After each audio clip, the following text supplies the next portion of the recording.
Hello my dear friend. मैं प्रिंस आपका अपने YouTube channel Study Made Smart पे स्वागत करता हूँ। हम लोग इस वीडियो में इन्वायरमेंटल स्टडीज़ का सिलेबस डिस्कस करने जा रहे हैं। इन्वायरमेंटल स्टडीज़ पढ़ने के लिए हम लोग को क्या क्या पढ़ना होगा, हम लोगों का क्या सिलेबस है, आज हम लोग वो डिस्कस करने जा रहे हैं। तो चलिए शुरू करते हैं। देखिए, हमारा जो सिलेबस है उनको 4 ब्लॉक्स में डिवाइड किया गया है। सबसे पहला ब्लॉक है एन इंट्रोडक्शन टू इन्वायरमेंट। इस ब्लॉक में आपको इन्वायरमेंट एंड इन्वायरमेंटल स्टडीज के बारे में एक बेसिक इंट्रोडक्शन दिया जाएगा। इस ब्लॉक में आपको पढ़ाया जाएगा कि इन्वायरमेंट होता क्या है, इन्वायरमेंटल स्टडीज क्या होता है, इन्वायरमेंट में क्या क्या आते हैं। इन सारी बातों के बारे में आपको ब्लॉक नंबर 1 में पढ़ाया जाएगा। उसके बाद सेकेंड ब्लॉक में आपको इन्वायरमेंट में अवेलेबल नेचुरल रिसोर्सेज के बारे में बतलाया जाएगा। इसमें आपको water resources, land resources, energy resources, इन सभी के बारे में आपको इस ब्लॉक में बतलाया जाएगा। उसके बाद अगर हम लोग थर्ड ब्लॉक पे आए तो थर्ड ब्लॉक में हम लोगों का इन्वायरमेंटल इश्यूज एंड कंसर्न्स है। मतलब फर्स्ट ब्लॉक में हमने देखा इन्वायरमेंट क्या होता है, सेकेंड में हमने देखा कि इन्वायरमेंट से हमें नेचुरल रिसोर्सेज मिलते हैं, एंड थर्ड में हम लोग देखने वाले हैं कि इन नेचुरल रिसोर्सेज को गेन करने के लिए हमने इन्वायरमेंट के साथ बहुत ही गलत व्यवहार किया, हम लोगों ने इन्वायरमेंट को हर्ट किया, तो इसके कारण इन्वायरमेंटल इश्यूज पैदा हो गए, इन्वायरमेंट हम लोग का डैमेज होने लगा। तो थर्ड ब्लॉक में आपको इसी बारे में बतलाया जाएगा। उसके बाद फोर्थ ब्लॉक में आपको बतलाया जाएगा कि जो हम लोग का इन्वायरमेंट डैमेज हुआ है इसको हम लोग कैसे प्रोटेक्ट कर सकते हैं, हमने क्या क्या पॉलिसी बनाए, हमें क्या क्या प्रैक्टिसेस फॉलो करनी चाहिए ताकि हम लोग अपने इन्वायरमेंट को प्रोटेक्ट कर सके। ओके, सो हम लोगों का जो बुक है उनको 4 ब्लॉक्स में डिवाइड किया गया है। अब हम लोग हर एक ब्लॉक के बारे में देखेंगे कि हमें हर एक ब्लॉक में क्या क्या पढ़ना है। ओके, सो ब्लॉक नंबर 1 में हम लोगों को देखना है सबसे पहला यूनिट आवर इन्वायरमेंट। इस यूनिट में आपको बेसिक इन्वायरमेंट के बारे में एक बेसिक इंट्रोडक्शन दिया जाएगा। इन्वायरमेंट होता क्या है, अगर हम लोग बेसिक बात करें तो all the species are affected by some abiotic and biotic factors. The combination of these factors is called an environment. मतलब कि कोई भी स्पीसीज अगर रहता है अर्थ पे तो उस पर कुछ बायोटिक एज वेल एज कुछ एबायोटिक फैक्टर्स उसको अफेक्ट करते हैं। इन्हीं बायोटिक एंड एबायोटिक फैक्टर्स के कॉम्बिनेशन को इन्वायरमेंट कहा जाता है। इन्वायरमेंट हर एक के लिए अलग अलग हो सकता है। एक ह्यूमन के लिए इन्वायरमेंट अलग है, एक बैक्टीरिया के लिए इन्वायरमेंट अलग है। So environment is not a static term. Okay, static कहने का मेरा मतलब है कि not a constant term for everyone. चलिए आगे, फर्स्ट हम लोग का यूनिट है इन्वायरमेंट, सेकेंड यूनिट है हम लोग का इकोसिस्टम। इकोसिस्टम क्या होता है, an area where biotic and abiotic factors work together. जैसे कि आप मान लीजिए कि एक ये एरिया है, इसमें कुछ बायोटिक फैक्टर्स रहते हैं एंड कुछ एबायोटिक फैक्टर। बायोटिक फैक्टर कहने का मेरा मतलब है biotic means living factors, okay, and abiotic means non living. Non living क्या क्या हो सकते हैं, जैसे कि लैंड, एयर, ये सारे एबायोटिक फैक्टर है। एंड बायोटिक क्या है, humans, animals, plants, micro organism, ये सारे बायोटिक फैक्टर है। तो एक ऐसा एरिया जहाँ पे बायोटिक एंड एबायोटिक फैक्टर काम करते हैं वैसे एरिया को क्या कहा जाता है, इकोसिस्टम। जैसे कि हम लोग ओशियन देखते हैं, ओशियन में कुछ biotic factors like fish, whales, ये सारे, एंड कुछ एबायोटिक फैक्टर्स लाइक वाटर, इन सारे का कॉम्बिनेशन रहता है एंड ये सारे एक साथ काम करते हैं। सो इसको क्या कहा जाता है, इकोसिस्टम। ओके, सो हम लोग को चैप्टर 2 में इकोसिस्टम के बारे में पढ़ना है। उसके बाद हम लोग को चैप्टर 3 में मेजर इकोसिस्टम क्या क्या है हमारे पास, हमारे अर्थ पे मेजर इकोसिस्टम्स क्या क्या है उनके बारे में पढ़ना है। जिसमें हम लोग को forest, ocean, rivers and many more, इन सभी के बारे में हम लोग को अपने चैप्टर नंबर 3 में पढ़ना है। ओके, चलिए ब्लॉक 1 में हम लोग को बेसिकली इन 3 चैप्टर्स को पढ़ना है। अगर हम लोग ब्लॉक 2 के बारे में देखें, ब्लॉक 2 में हम लोग का है नेचुरल रिसोर्सेज। नेचुरल रिसोर्सेज क्या होते हैं? वो रिसोर्सेज जो हम लोग को नेचर से मिलते हैं, वो सारे क्या है? Natural resources. Okay, natural resources में जो हम लोग का सबसे पहला है वो है लैंड एंड वाटर रिसोर्सेज। इसमें हम लोग को पढ़ना है कि हम लोग को लैंड से और वाटर से कौन कौन से रिसोर्सेज मिलते हैं, उनके बारे में हम लोग को अपने यूनिट 4 में पढ़ना है। लैंड से मिलने वाले मेजर रिसोर्सेज है जैसे आयरन ओर और बाकी भी जो ओर है, एल्यूमिनियम ओर एक्सेट्रा, ये सारे लैंड रिसोर्सेज हैं। कोल एक लैंड रिसोर्स है, सॉइल एक लैंड रिसोर्स है। ओके, एंड वाटर से मिलने वाले हम लोग के पास रिसोर्सेज क्या क्या हैं? जैसे लेक्स, ओशियंस, ग्राउंड वाटर, ये सारे वाटर रिसोर्सेज है। ओके, तो यूनिट 4 में हम लोग को land resources and water resources के बारे में पढ़ना है। यूनिट 5 हम लोग का है forest resources. Forest resources means वो सारे रिसोर्सेज जो कि हम लोग को फॉरेस्ट से मिलते हैं, वो फॉरेस्ट रिसोर्सेज होते हैं। फॉरेस्ट से मिलने वाले रिसोर्सेज क्या हैं? जैसे वुड हम लोग को फॉरेस्ट से मिलता है, वेजिटेबल्स, फ्रूट्स, ये सारे हैं हम लोग के फॉरेस्ट रिसोर्सेज। यूनिट 6 से हम लोग का बायोडाइवर्सिटी। बायोडाइवर्सिटी का मतलब क्या है? Biodiversity refers to existence of number of different kinds of animals and plants which together makes a good and healthy environment। मतलब हम लोग जब बहुत सारे स्पेसीज एक साथ रहते हैं और वो एक हेल्दी इन्वायरमेंट बना लेते हैं तो उसको क्या कहा जाता है? बायोडाइवर्सिटी। जैसे ह्यूमंस, डॉग्स, कैट्स, ये सारे मिलके एक कॉम्बिनेशन बनाते हैं एंड ये एक हेल्दी इन्वायरमेंट क्रिएट करते हैं, तो इसको क्या बोला जाता है? बायोडाइवर्सिटी। ओके, आगे हम लोग को यूनिट 6 में बायोडाइवर्सिटी के बारे में पढ़ना है। यूनिट 7 है हम लोग का एनर्जी रिसोर्सेज। एनर्जी रिसोर्सेज क्या होते हैं? वो रिसोर्सेज जो हम लोग को एनर्जी प्रोवाइड करते हैं, वो सारे एनर्जी रिसोर्सेज है। जैसे विंड हम लोग को एनर्जी प्रोवाइड करता है, hydel energy that is water. Hydel कहने का मतलब है वाटर एनर्जी। थर्मल एनर्जी कहने का मतलब है कोल से भी हम लोग को एनर्जी मिलता है, तो ये भी हम लोग का एक एनर्जी रिसोर्स है।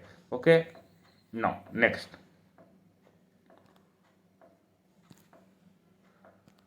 यूनिट 3। यूनिट 3 में हम लोग को पढ़ना है environmental issues and concerns. Unit 3 में जो सबसे पहला चैप्टर है वो है बायोडाइवर्सिटी के थ्रेट्स एंड कंजर्वेशंस। मतलब बायोडाइवर्सिटी के क्या क्या थ्रेट्स है। सबसे पहला है हैबिटेट लॉस। सबसे पहला जो थ्रेट है बायोडाइवर्सिटी का वो है हैबिटेट लॉस। हैबिटेट लॉस का मतलब क्या होता है? Use of resources but not returning it at the same pace. मतलब कि हम लोग किसी भी रिसोर्सेज को यूज तो कर रहे हैं, लाइक फॉरेस्ट में वुड है, वुड को हम यूज कर रहे हैं फॉरेस्ट के वुड को, लेकिन उस रेट से हम लोग फॉरेस्ट में वुड जनरेट नहीं कर पा रहे हैं, तो वो क्या हो गया? वो हो गया हैबिटेट लॉस। ओके, उसके बाद हम लोग का नेक्स्ट जो हम लोग का थ्रेट है वो क्या है? Climate change. हम लोग के इन्वायरमेंट में क्लाइमेट चेंज हो रहा है बहुत ही तेज़ी से। ठंड में बहुत ज़्यादा ही ठंड हो जाती है, गर्मी में बहुत ज़्यादा ही गर्मी हो जाती है, तो ये भी क्या है? ये भी एक थ्रेट है बायोडाइवर्सिटी के लिए। उसके बाद पॉल्यूशन। पॉल्यूशन मतलब हो गया इंजेक्शन ऑफ पॉल्यूटेंट या कंटामिनेंट्स, इसको क्या बोला जाता है? पॉल्यूशन। ये भी हम लोग के लिए एक थ्रेट है। उसके बाद है ओवर एक्सप्लॉइटेशन ऑफ रिसोर्सेज। हम लोग रिसोर्सेज का बहुत ही ज़्यादा यूज कर रहे हैं, बहुत ही ज़्यादा उसको एक्सप्लॉइट कर रहे हैं। जिस रेट से वो जनरेट नहीं हो रहे हैं उससे कहीं ज़्यादा रेट से हम लोग उसको एक्सप्लॉइट कर रहे हैं, सो ये भी हम लोग के लिए एक थ्रेट है। ओके, नाउ नेक्स्ट हम लोग का यूनिट 9 है इन्वायरमेंटल पॉल्यूशन एंड हैजार्ड्स। जो हम लोग का नेक्स्ट इन्वायरमेंटल इशू है वो है पॉल्यूशन। पॉल्यूशन क्या होता है? Introduction of contaminants into environment. हम लोग इन्वायरमेंट में कुछ कंटामिनेंट्स मतलब पॉल्यूशन, पॉल्यूटेंट क्या होता है? नॉन वांटेड मटेरियल्स जो कि इन्वायरमेंट में नहीं होने चाहिए, उनको हम लोग इन्वायरमेंट में इंट्रोड्यूस कर देते हैं। उसको क्या कहा जाता है? Environmental pollution. इन्वायरमेंटल पॉल्यूशन कैसे होता है, क्या होता है, हम लोग को वो सारी बातें यूनिट 9 में पढ़नी है। उसके बाद यूनिट 10 में हम लोग को पढ़ना है वेस्ट मैनेजमेंट। वेस्ट मैनेजमेंट क्या होता है? वेस्ट मैनेजमेंट का मतलब हो गया collection, transportation, processing, recycling and disposal of waste material. मतलब कि हम लोग वेस्ट मटेरियल को कैसे ट्रीट करते हैं, उसको कैसे मैनेज करते हैं, वो सारी बातें किस में आती है? वेस्ट मैनेजमेंट में। हम लोग वेस्ट को ट्रीट करते हैं, उसको सबसे पहले कलेक्ट करते हैं, उसके बाद उसको ट्रांसपोर्ट करके किसी एक प्रोसेसिंग यूनिट में ले जाते हैं। उसके बाद हम लोग उसको प्रोसेस करते हैं। जो चीज़ें रिसाइकल होने वाली होती हैं उनको रिसाइकल कर लेते हैं, एंड जो चीज़ें रिसाइकल नहीं हो पाती है उनको हम लोग डिस्पोज कर देते हैं। सो ये है एक बेसिक वेस्ट मैनेजमेंट का कॉन्सेप्ट।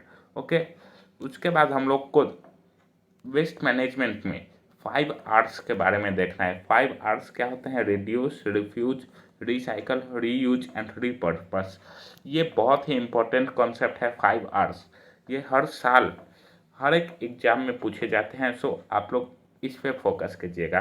उसके बाद यूनिट 11 है हम लोग का global environmental issue. Global environmental issue क्या है? ऐसे बहुत सारे इशू हैं जो कि पूरे वर्ल्ड में हैपन हो रहे हैं, उनको ग्लोबल इन्वायरमेंटल इश्यूज कहा जाता है। वो कौन कौन से इश्यूज है? वो है pollution, global warming, ozone depletion. Pollution समझ गए आप लोग, introduction of contaminants into environment. Global warming क्या है? कि हम लोग का जो टेम्परेचर है अर्थ का वो इंक्रीज होते जा रहा है। हम लोग के अर्थ का temperature day by day increase होते जा रहा है, इसको ग्लोबल वार्मिंग बोला जाता है। ओजोन डिप्लेशन क्या है? हम लोग के अर्थ में एक लेयर है ओजोन का जो कि सन के अल्ट्रा वायोलेट रेज को हमारे पास नहीं आने देता है। ये जो लेयर है ओजोन का ये धीरे धीरे पतला होते जा रहा है, खत्म होते जा रहा है। इसी को क्या बोलते हैं? Ozone depletion. Okay, now next हम लोग का नेक्स्ट है ब्लॉक नंबर 4। ब्लॉक नंबर 4 है हम लोग का प्रोटेक्टिंग आवर इन्वायरमेंट। ब्लॉक 4 में हम लोग को इन्वायरमेंट को कैसे प्रोटेक्ट करना है ये हम लोग को बतलाया गया है। इसके क्या क्या पॉलिसी एंड क्या क्या प्रैक्टिसेस हम लोग यूज करते हैं इन्वायरमेंट को प्रोटेक्ट करने के लिए, हम लोग को ब्लॉक 4 में ये बतलाया गया है। ब्लॉक 4 में जो सबसे पहला यूनिट है वो है इन्वायरमेंटल लेजिस्लेशन। इन्वायरमेंटल लेजिस्लेशन का मतलब हो गया law to regulate environment. Environment को प्रोटेक्ट करने के लिए गवर्नमेंट ने क्या कुछ किया, क्या लॉ बनाया, वो इन्वायरमेंटल लेजिस्लेशन है। जो इन्वायरमेंटल लेजिस्लेशन का एक मेजर लॉ है वो है इन्वायरमेंट प्रोटेक्शन एक्ट 1986। ये लॉ बतलाता है कि हम लोग इन्वायरमेंट को कैसे रेगुलेट करेंगे, हम लोग कैसे इन्वायरमेंट के रिसोर्सेज को यूज करेंगे। ओके, सो यूनिट 12 में हम लोग को इन्वायरमेंटल लेजिस्लेशन पढ़ना है। यूनिट 13 में हम लोग को ह्यूमन कम्युनिटी एंड इन्वायरमेंट के बारे में देखना है। मतलब ह्यूमन कम्युनिटी इन्वायरमेंट के साथ कैसे इंटरेक्ट करती है, ह्यूमन कम्युनिटी इन्वायरमेंट को कैसे ट्रीट करती है, इसके बारे में हम लोग को यूनिट 13 में देखना है। एंड यूनिट 14 में हम लोग को इन्वायरमेंटल एथिक्स के बारे में पढ़ना है। इन्वायरमेंटल एथिक्स का मतलब क्या हो गया? Moral relationship of human to environment. मतलब इन्वायरमेंट को लेकर ह्यूमन का क्या कर्तव्य है वो है इन्वायरमेंटल इथिक्स। जैसे हम लोग को इन्वायरमेंट को ओवर एक्सप्लॉइट नहीं करना चाहिए। अगर हम लोग किसी रिसोर्सेज का यूज कर रहे हैं तो उसी रेट से हम लोग को वो रिसोर्स प्रोड्यूस भी करना चाहिए, जनरेट भी करना चाहिए। ये सारे एथिक्स है, ये सारे इन्वायरमेंटल एथिक्स है। तो यूनिट 14 में हम लोग को बेसिकली इन्वायरमेंटल एथिक्स के बारे में पढ़ना है। आई होप आप लोगों को सिलेबस समझ में आ गया होगा। सिलेबस में आप लोग को 4 ब्लॉक्स के बारे में पढ़ना है। इन्वायरमेंट क्या होता है, उसके बाद इन्वायरमेंट में जो नेचुरल रिसोर्सेज हैं उसके बारे में पढ़ना है। उसके बाद नेचर को यूज करने के चक्कर में, यूज करने के दौरान हमने इन्वायरमेंट को बहुत सी हानियाँ पहुँचाई है। तो वो हानियाँ क्या क्या है, इन्वायरमेंटल इश्यूज में हम लोग को पढ़ना है। एंड हमने वो हानियाँ पहुँचाई है इन्वायरमेंट को, तो उसको प्रोटेक्ट करेंगे हम लोग। तो प्रोटेक्ट हम लोग कैसे करेंगे, हमने क्या क्या पॉलिसी और प्रैक्टिसेस बनाई है, उस बारे में हम लोग को पढ़ना है। सो आप लोग का बेसिकली ये 4 ब्लॉक्स है। आई होप आप लोगों को सिलेबस समझ में आ गया होगा। हम लोग धीरे धीरे करके पूरे सिलेबस को डिटेल में पढ़ेंगे एंड साथ ही साथ एग्ज़ाम के टाइम में हम लोग प्रीवियस ईयर क्वेश्चंस को भी डिस्कस करेंगे।